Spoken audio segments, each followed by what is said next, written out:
Okay, welcome back everyone from lunch.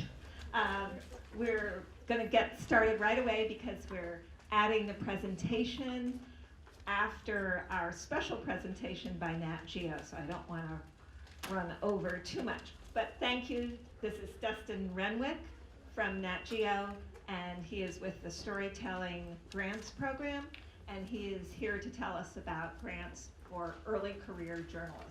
So we really appreciate your coming, and I know all of our reporting fellows will do too. Thank you. I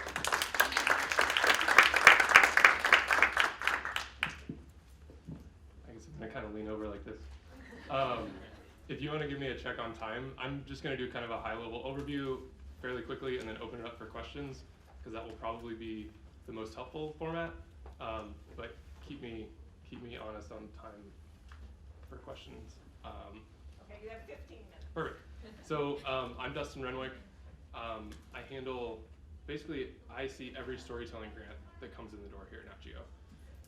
We have a couple different levels, and I know that there aren't just journalists here, so I would encourage everybody to look.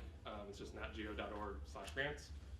I would encourage everyone to look because we fund grants in 5 main areas: research, conservation, education, technology, and storytelling. So if you don't feel like your sort of primary outputs for a project would be journalism outputs, if there's some research or conservation folks, have a look because we also do fund those. But basically there's a couple different levels of grants. There's RFPs, requests for proposals, so those are sort of thematic calls that focus on priorities for the society. There are exploration level grants, and both of those are going to be for people who have more experience than most of you here in the room. So the early career level is going to be where most of you guys will be falling. Again, like all the nitty-gritty details will be on the website, but basically early career grants are for folks who, it might be their first time leading a project. It's certainly a project proposal from a person, again, sort of self-explanatory, but early in their career, right? They don't have a ton of experience. And what you're gonna be doing is, it's similar to a pitch for a story, but it's gonna probably need to be a little more detailed than you might submit just a pitch to a magazine or newspaper. There's a couple main sections, but basically we wanna know 3 big things, and they're, again, broken out into some more detail than that, but the 3 things are basically, why are you the best person to tell this story? And again, this is sort of part of a broader project, but why are you the best person to tell this story? Why is this story important, right? Why should we tell it now? Why is is there any urgency to it? And you're gonna wrap those into, again, the application has a few more questions than that, but it's basically looking at a project proposal for a story that fits within some of our big priority areas, and they're very large, right? We have human journey, which is basically culture, wildlife, self-explanatory, and then changing planet, which is ecosystems. And if you can find something within that, which I think most people in the room probably can, you are probably gonna have a shot. The devil's always in the details, but those are kind of the 3 big buckets. And what we're looking at for budgets are 5 to 10K. It's a pretty hard cap at 10K. And it's not, there's no age restriction here. So we've had some people say, well, you know, I fit into an early career bucket, but I think I'm capable of handling a project, and I really need $20,000 to make this work. You could apply for an exploration level grant. But I would say most people are gonna be most competitive here in that early career bucket. So if you can imagine a project that you would design to go report a story for in that sort of 5 to 10K window, again, probably gonna be a good fit. The projects usually last about a year. That's not a hard deadline, but we ask people to sort of have things done within a year. And our funds are basically geared toward going to get a story. So the easy example is someone has a short film that they've already made that they just need to do post-production on. That's not something that's really gonna be within our wheelhouse.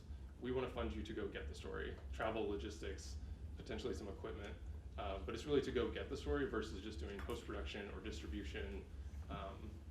And aside from that, again, this is gonna be a pretty high-level overview, but those are kind of the big parameters that you're working within. And from there, I just want to open it up for questions. And I know we've got a mic. Yes, because we're live streaming this. So, hello. Oh, I think I did. Hello.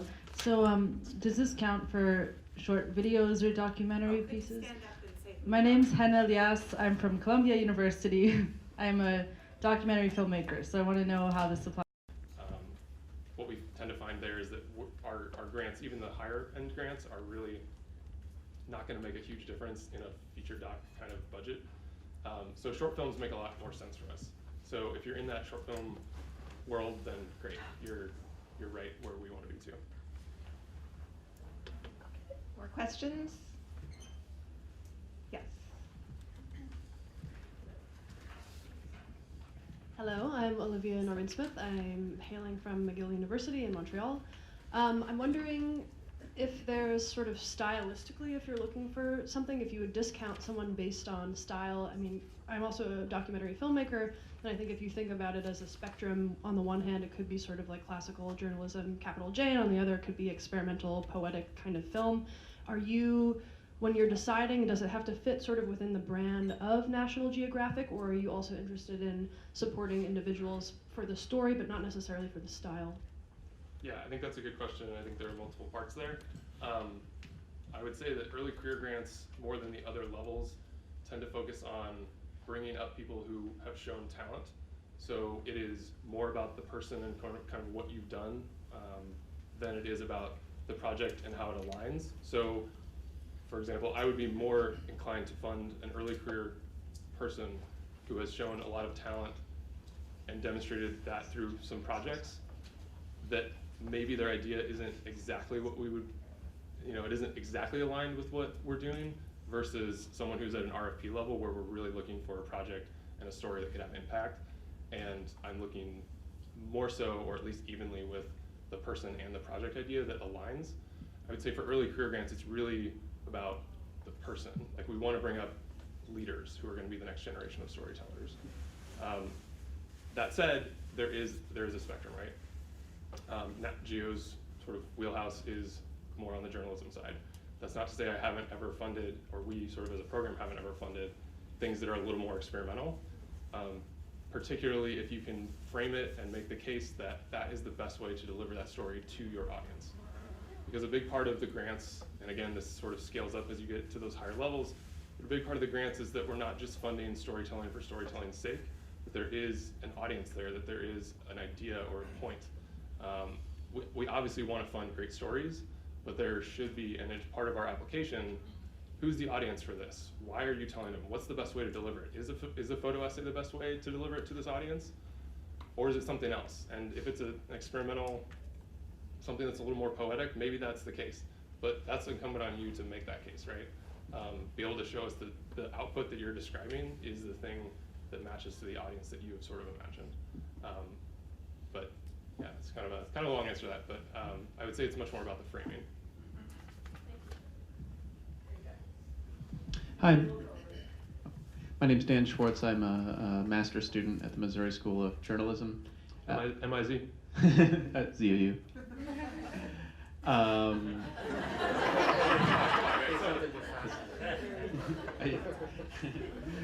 This is probably a question you could quickly answer, I'm sure. But what exactly is early career? Like what? What is that? Yeah, so the website is going to tell you that early career is someone with 5 years or fewer in their field. I funded an early career person who is in her 40s, but she made a career change. She was in the Coast Guard, and she came out and decided to be a journalist, and she applied for an early career grant, and she was an early career person, right? She hadn't done journalism in that field.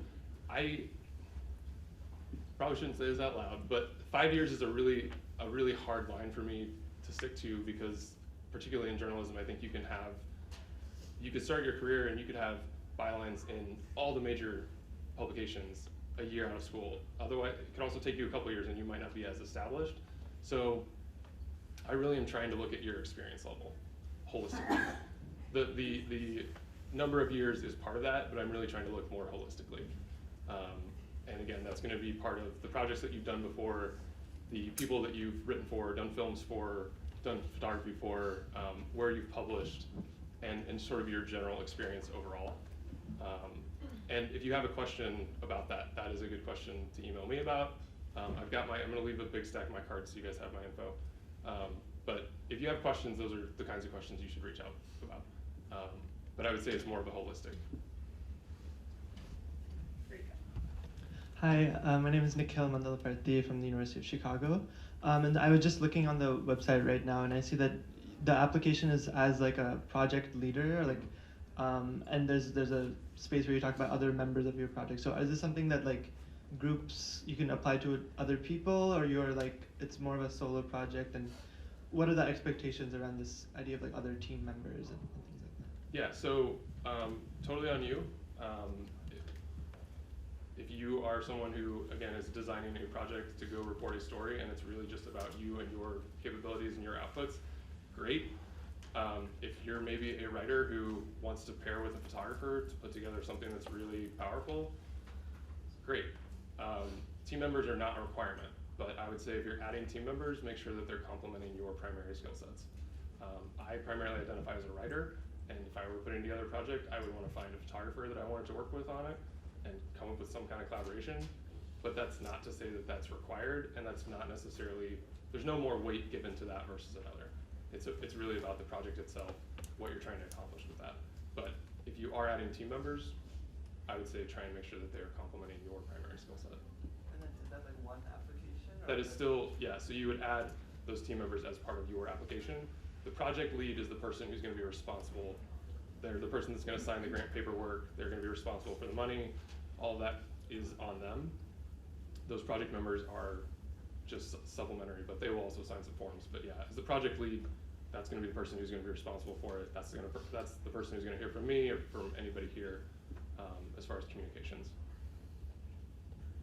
I think we have time for another question. Is there one? Yes.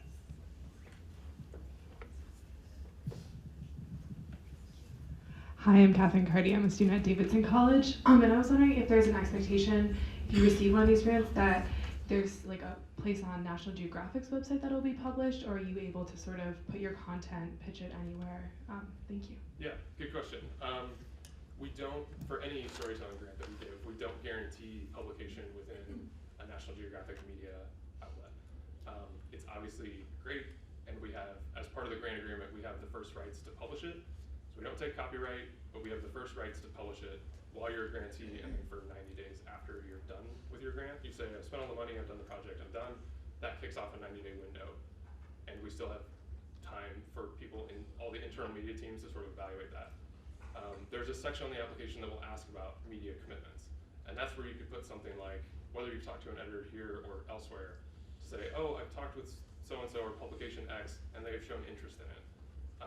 What you don't want to do is submit an application that says, the Atlantic has already promised to publish my piece, because we wouldn't be able to do that because our grant agreement gives us that first right to look at it and the first right to publish it. So there is no guarantee. That is, we love it when that happens, but we evaluate those kind of at the end of the grant. I would say if you have had conversations with other editors or places that might want to publish it, film festivals, whatever, you can put that in that media commitments area and talk about interest shown by other places. Because at the end of the day, we do want our stories to have a home, right? If we fund a story that never goes out to its audience, then our ROI is sort of zero. So we want to make sure that these stories have homes, whether they're at Nat Geo or elsewhere. We have one in the back over there. Yeah, but do we have time? All right, last one. Okay. It'll be quick, I guess. Hi, my name is Autumn Harris. I'm from Spelman College in Queens, New York. I wanted to, earlier we had a panel on pitching, and one of our panelists mentioned something about making the editor's life easier. So I wanted to ask, what's something that we can do to help make your life easier while you're... Oh man, what a great question. reviewing? Give her a grant. Give her a grant.